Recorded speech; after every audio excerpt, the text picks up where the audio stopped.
Let's go to the former Labor Senator Stephen Conroy now for some of our top stories today. We'll start off with this gender pay gap and this report out today, Stephen. Good to see you, by the way. There's been some reaction that have come through this morning. Some like it. Others think it paints an unfair picture, namely that it doesn't differentiate between full-time and part-time, and also doesn't include those who work the same job. So not differentiating between, say, a pilot or, a flight attendant. What's your reaction to that report this morning? Well, look, I think it's an important first publication. I think it's generated discussion, it's generated debate. I'm sure there'll be ways that we can address some of those issues that you've mentioned across companies. But I think this is a good thing. It puts front and centre the debate around whether or not we have full equal opportunity, full opportunity for women to be remunerated in the same way men have been. It's not prescriptive. It just shines a light. And it's not surprising to see some people scurrying away from the light.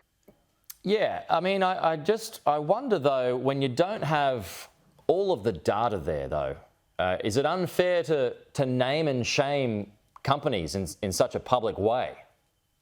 Well, I think every company has had plenty of notice that this material was going to be published.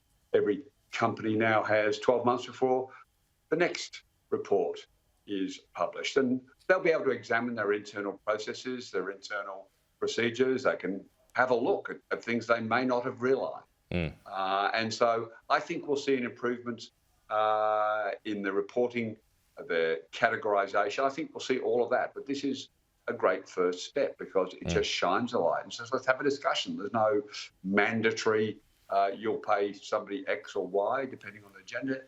I think it's just a good start and it's welcomed by the majority of people out there.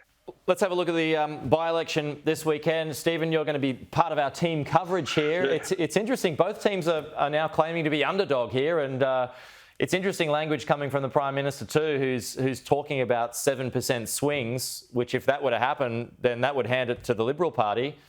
I mean, is he kind of setting himself up for a loss there, or is he playing some word games? Look, I think Labor was quietly confident over the last few weeks, particularly coming out of the change in the tax cuts on stage 3. I think Labor believed they'd broken the end-of-year cycle, which had been pretty depressing for Labor. They were back on the front foot. But if you look at any of the national polls, there were 2 big national polls out yesterday. There have been 2 local Dunkley polls, and while I would absolutely caution drawing too much from the Dunkley individual polls, because they're quite small, with a very large margin of error, all of them show the same thing, that Peter Dutton is rolling forward. So if I was Peter Dutton, I'd have a pretty, spring in my step right now. I think he's come from behind. He's heading to the finish line. He's possibly narrowly ahead, or he's very competitive. If Peter Dutton was with, this would be a huge result for him, especially coming off the disaster of Aston by-election last year. I think. Well, is the fallout from The Voice still topical and front of mind? No, look, I think what all of the pundits who've been down there and interviewed people coming out of the polling booth and Vox Pop people along the streets, cost of living is absolutely front of mind. Yeah, I think the tax cut change helped cauterise what was a bad outcome for the government in terms of voice. 56% of people in Dunkley voted against The Voice. And that was a very strong message from the people of Dunkley. So I think there's tax cuts, voice mixing in together. I think there's refugees have come to the fore with a couple of boats arriving. Yeah. You've got Advance, a right-wing equivalent to Get Up, running a very, very aggressive MAGA Trump-style campaign on the streets. There's billboards, there's mobile billboards all over the place saying, where are the pedophiles, how many pedophiles and how many murderers and rapists have you let loose in Dunkley, Prime Minister, with the High Court decision, and we've talked about that previously. So I think some definite swing coming to Peter Dutton.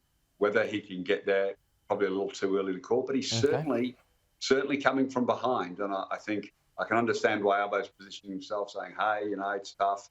The swing against the Labor government since 1983 by-elections has been 7%, the magic number that Peter Dutton needs.